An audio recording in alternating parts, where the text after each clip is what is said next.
You and your crew going to town.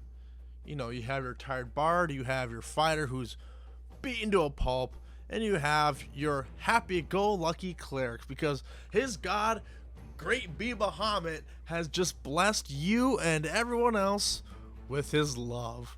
So, what happens now? You walk into the shop and there's nobody there because your DM has yet to pick out an NPC. Now, DMs, this is where you come in. How do you put in an NPC? They came to a town earlier than you expected. You didn't have time to design the whole town. And for now, you just need to give in minimum details. And sometimes it's okay to tell your players that, like, okay, you guys got a little bit further than I expected. I didn't quite design a town, but I give you some minor details that may or may not come back later. And 99.9% of players will be okay with that. They'll say, okay, that's fine. That's not a big deal. Like next session you can, build up this town more, and it's not a big deal. Hopefully you don't move from this town quickly. I mean, if they do, then there's really no need to build up this town, right? But every place that needs characters needs NPCs, and how do you design those NPCs so quickly? There's some people who just pop them out of existence, and there's other people who struggle a lot. And this video was mostly for those who struggle to make these NPCs. Now, I'm looking at the DMC or the DMG, and it has a lot of good details, and it has a lot of good tips on how to make a good NPC. Like the first thing it says, like, you don't have to give them a ton of detail. Oftentimes, it's not a big deal. You can give them stuff like, I don't know, like maybe their appearance or maybe their attitude. Just a couple things just to keep track of, right? And how to play in role play as these guys is where a lot of people also struggle at. So, let's.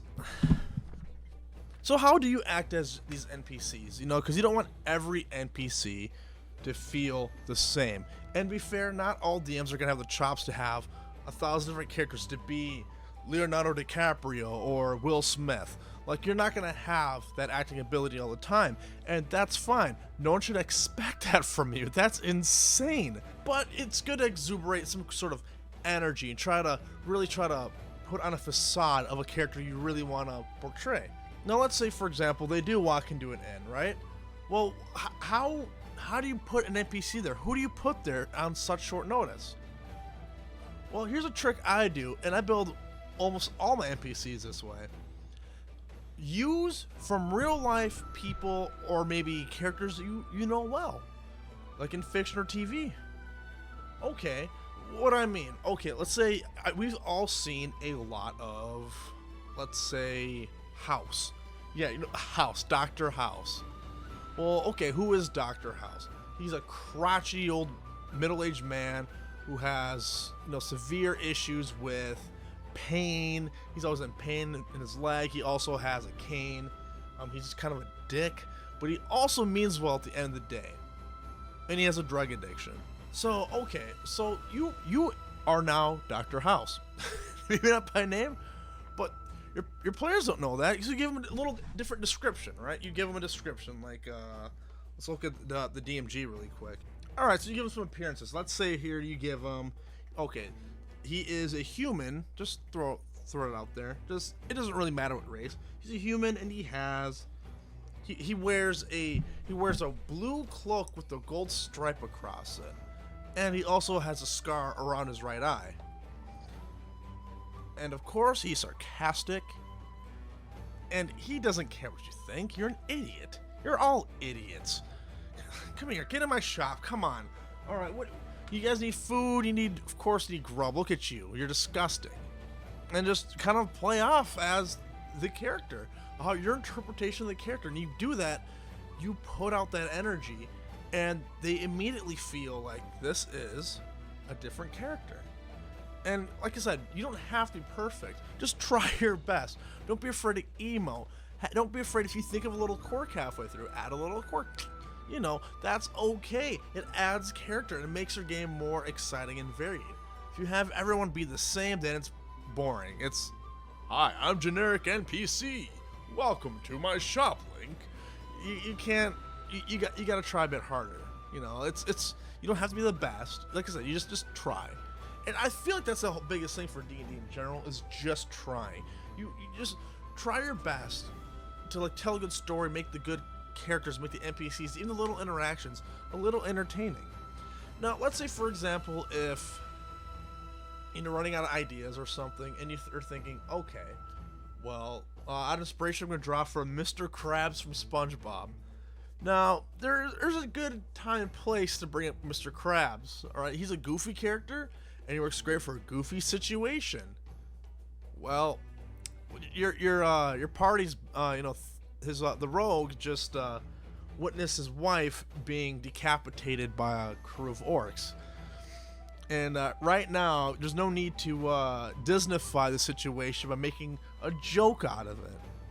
So, how do you handle this? Well, crap, I already have my mind on Mr. Krabs. What do I do? Well, for one, you take out the accent, alright?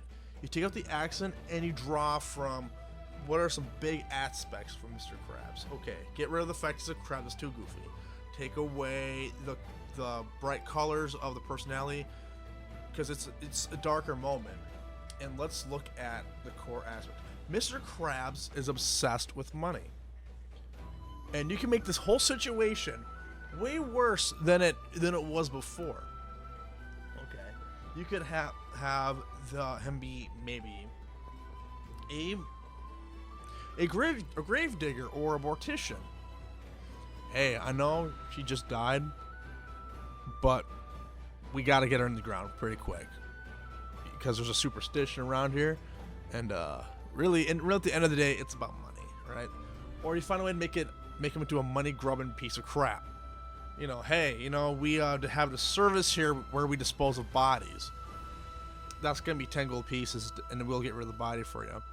Too much? Well, I'm sorry, that's just the law around here. Or he's gonna bully you into it.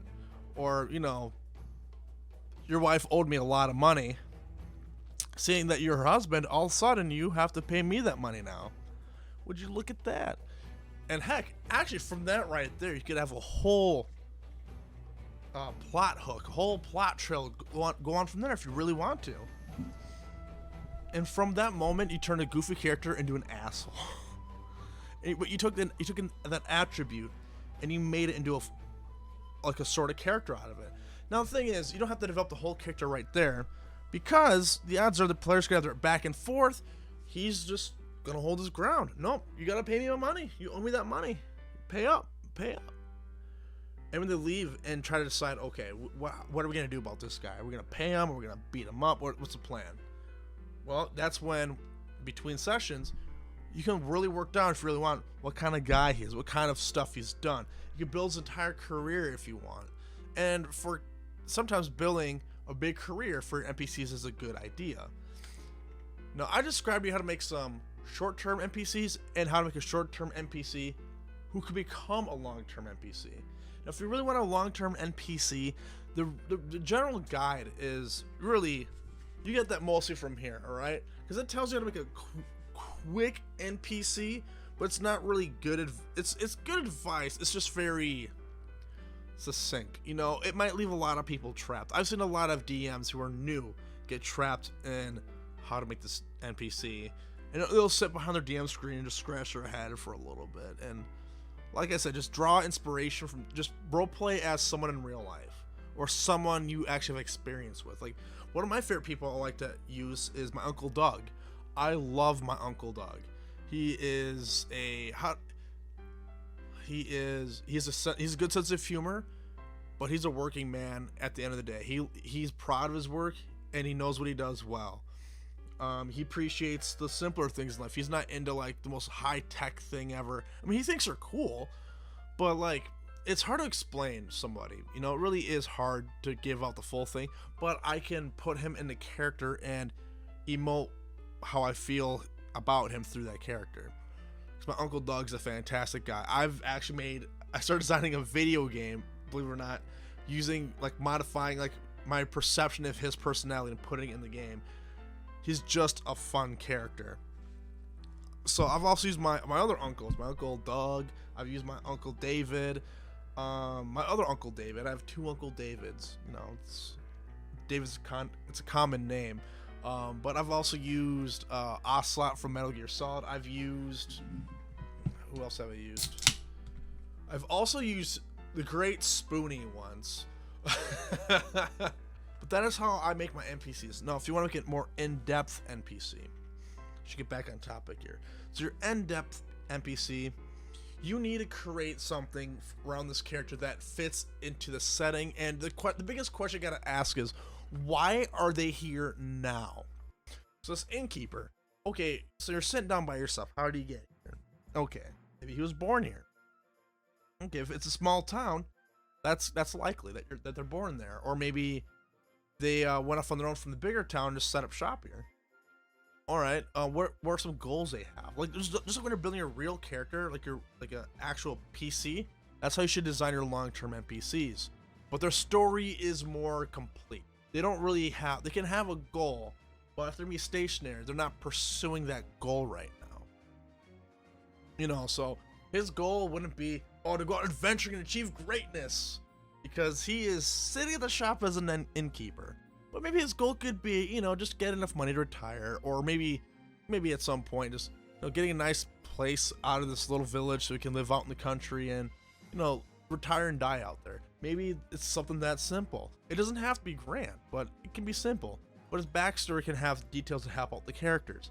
You know, so think about what the characters are going to go through soon or in the future. Okay, they're fighting. There's a whole horde of kobolds. Okay, they're fighting kobolds are destroying towns and running rampant. Well, you know, innkeeper House, he his knees really bad because, you know, he's dealt with these little bastards before. As a matter of fact, while he's being attacked, a guard took care of them, and he spent a lot of time just being miserable and angry. And as the more you interact with him, the more you realize this guy has a very hateful, like, persuasion against kobolds. See, I'm designing this guy right here as I make this video. He hates kobolds so much. He's actually gotten out of his way, and he's bought books on them, and he's gotten, you know, he's he'll be your best friend if you kill these kobolds. And he studied them. He's listened to other travelers talk about how they've dealt with them, and he's gathered information. He knows how they think. He's figured this out. And so he says, hey guys, so believe it or not, I believe there's a lot of kobolds by the riverbank. Yeah, the southern riverbank. By the big tree that hangs over the water. And I'm telling you this not because I think you're smart or deserve to know this. I'm telling you this because if you want to accomplish your goal, you're also going to accomplish mine. Get rid of these vermin. I'm sick of them. And not every NPC has to have a big item for your other. That's another thing too, is a lot of DMs, me included, feel like every adventure or every quest done needs to be rewarded. And while it's nice to have, sometimes it's nice to have that realism of not everybody can afford to give you a magic item.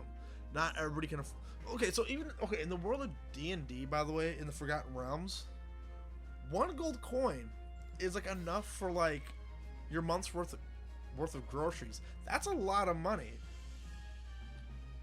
And then some. That's a lot of money. So to have these expectations that people have just tons, like, oh, here's 50 gold. Years worth of groceries? That's a lot of money to expect out of some common random guy. I mean, heck, we have more of a surplus of money here in the US, at least where I'm from, and even I don't have that much money to give to somebody. Like, are you insane? At the end of the day, when you really want to make an NPC, you know, keep in mind short-term and long-term NPCs, and, you know, sometimes their short-term can become long-term. That's why it's always best to draw from real-life people, that we can take their goals, personalities, take their traits, and you can put them on here. Of course, make your own little splashes of differences. You know, like, I'm not going to have straight my Uncle Dog in this game. I mean, I could. I could. But usually what I do is, you know, make it a little different. I call him, no, like Uncle Bug. Be Uncle Bug. And I'll give him like maybe like some piercings right here. Maybe, you know, maybe like he has his messed up knee. Maybe like a scar in the mouth or something like that. Maybe Maybe he's an elf. You know, there you go. So just a couple details and a personality thrown in there, you got a body and a soul, and then you go. But anyway, that's what I want to talk to you guys about, is just making a quick NPC and how to make your NPCs kind of spring to life and be quick about it, you know. And as usual, you know, you can always design them before the encounter too, or even have like a list of them. Like, okay, I made 10 NPCs here, and now it's time to, let's say Bucky comes out today. And it's, you know, this isn't just for D&D though. This works for every single RPG you could find. Well, almost all of them. Like, Eat the Reich and all that. There are no real NPCs or anything. It's just you rolling dice to see who gets more 4, 5s, and 6s. You are Nazis, and it's, God, this game sucks. Anyway, I hope you found this helpful, and have a good game. I'll see ya.